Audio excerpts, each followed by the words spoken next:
Now, that's our background of who you are, where you are today, and what we're doing, okay? Now we're just going to talk about Claremore. Okay. Absolutely about Claremore. One of my favorite subjects. Well, and you know, I really don't know where to always start on stuff like this, but let's get everybody knowing where you lived. Okay. 400 block of South Cherokee Avenue. Okay. At that time, Ray, there were 4 to 5 black families.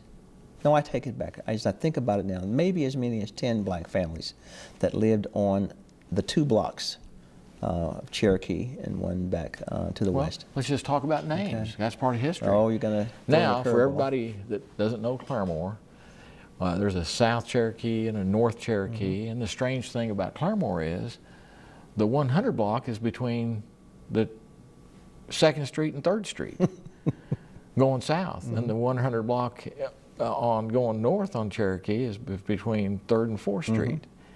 It's an odd thing because Claremore started out on Patty Page. Right.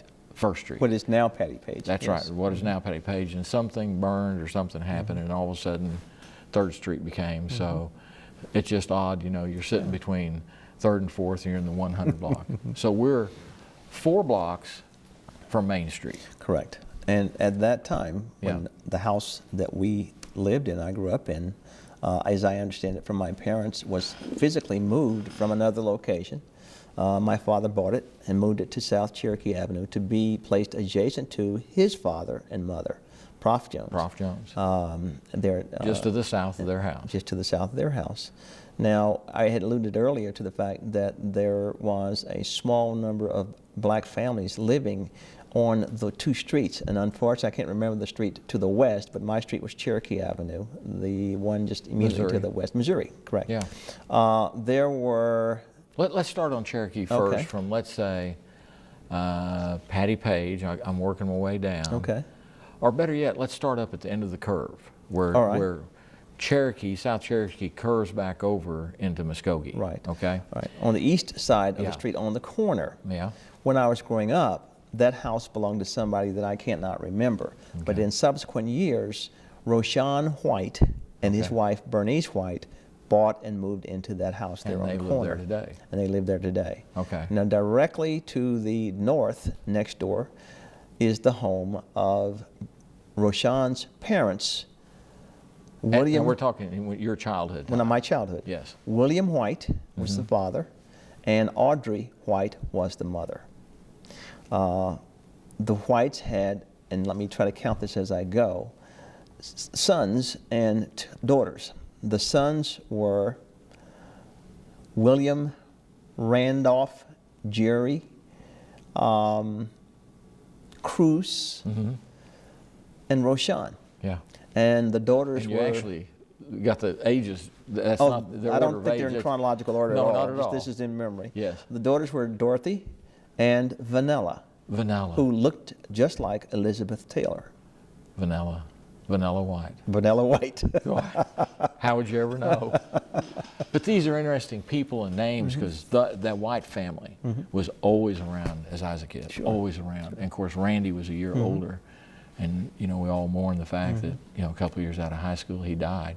Plus 2 of his brothers in a car wreck. Sadly.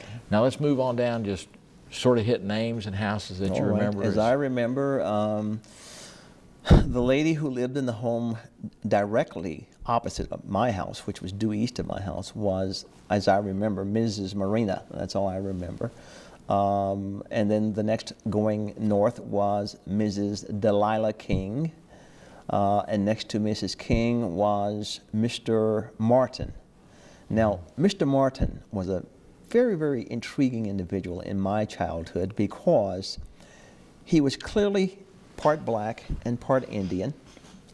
He had a horse and a trailer that the horse pulled, and he would, as children, give us rides on the back of that trailer up and down Cherokee Avenue.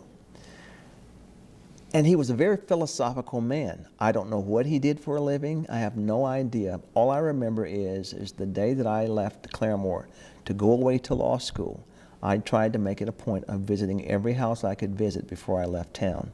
One of them was Mr. Martin's house. Mr. Martin said, "Darnell, hold on a second. I got something for you to take to law school with you." He went in the back of his house. He came back out, and he had this book.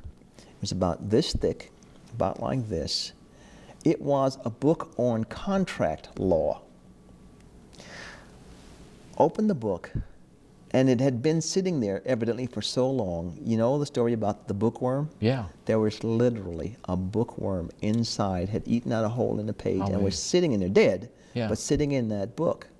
And I have cherished that book to this You day. still have it to I this still have day? the book. Still have the book. And by chance, you know when the copyright was? I on it? can't even remember.